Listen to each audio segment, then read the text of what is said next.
Hey YouTube, Smyrna Backwoods Armor Defense here with you. It's still Cancun week, still watching my mom and dad's house, and got another gun review for you. So, if you can't tell by the bag, there's a Smith & Wesson logo.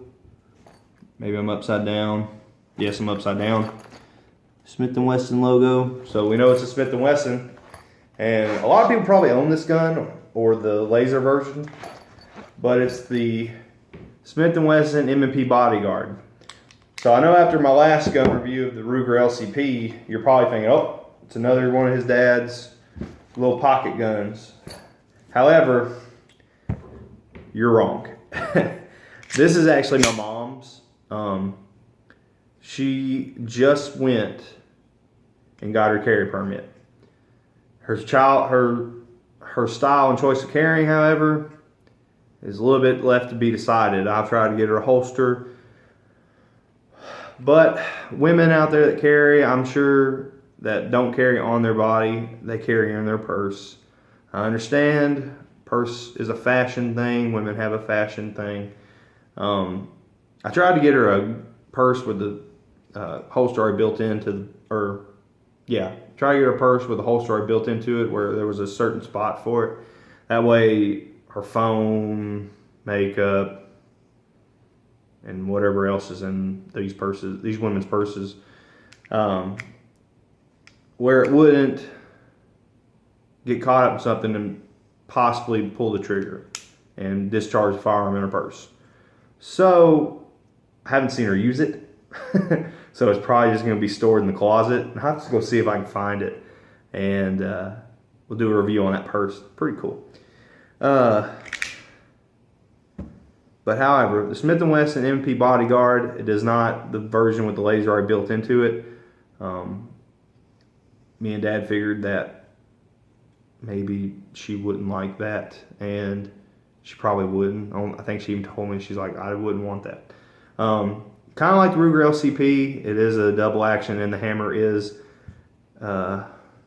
inside of the gun where you can't actually cock it back and make a single action.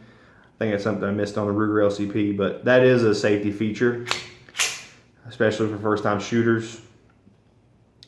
Unlike the Ruger LCP, this does come with a bunch of it does come with your safety, and I don't know why that's not colored. Oh, I don't know.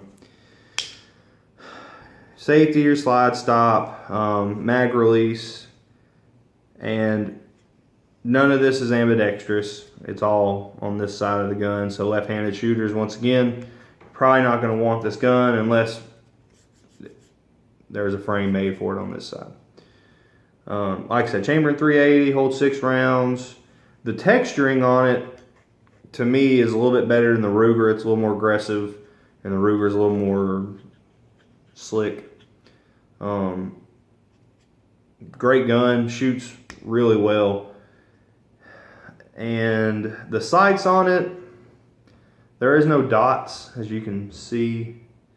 It's just, you know, black rises. It does have a chamber indicator showing you that you can, or I call it a peephole, where you can see, look in there and see if you're around in your gun or not. Unlike the Ruger LCP, this one will lock back after you fire it. It will catch open, so then you can insert your mag and rack and go. Great little gun. The trigger on it, there is no, it's like the Ruger. I mean, let me do it this way, sorry. It's a little bit smoother than the Ruger, but it goes literally all the way back to the gun. And then the reset,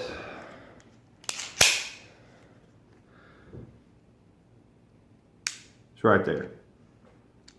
Or I thought it was. Nope, there is a double reset on this one too. Just like the Ruger LCP. So you have your first reset, and then you can just push the trigger and it'll push there, but it's not firing anything. Then you have your second reset,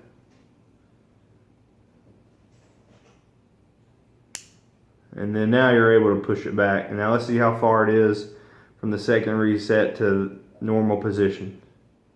Not very far either. So I think it's a safety feature they've come up for, these little pocket guns. Pretty nifty. As far as breaking it down, it does have a takedown lever, and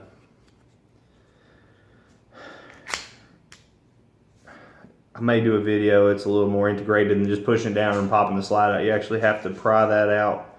You have to pry this out once you turn it down. It's actually what holds the barrel in place also, so it's a double function. So then you take that out, then you can actually run the slide off and then remove everything and put it back together. And kind of like a 1911, it has a certain spot to where this has to push back in. But you can, I saw a video where the guy had it pointing this way and then he turned it back over. You can literally push it back in normal, the normal resting spot, instead of having to try to flip it back around like one guy showed. I'll do a video on it, on taking it down. And you can just push it, once you get the barrel hole lined up, you can just push it straight back in normal. You don't have to try to work it around. Makes it a lot harder.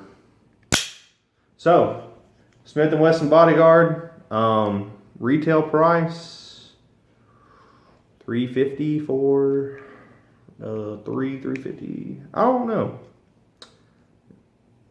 Not my gun, so I really haven't kept up with them as far as price. But as far as shooting, great gun. 5 to 7 yards. Accurate. Anything past 7, I'm sure it's still accurate, but because of how small the sights are, it not very much on eye relief as far as aiming. I mean, it's not bad, but what works for other people does not work for some others.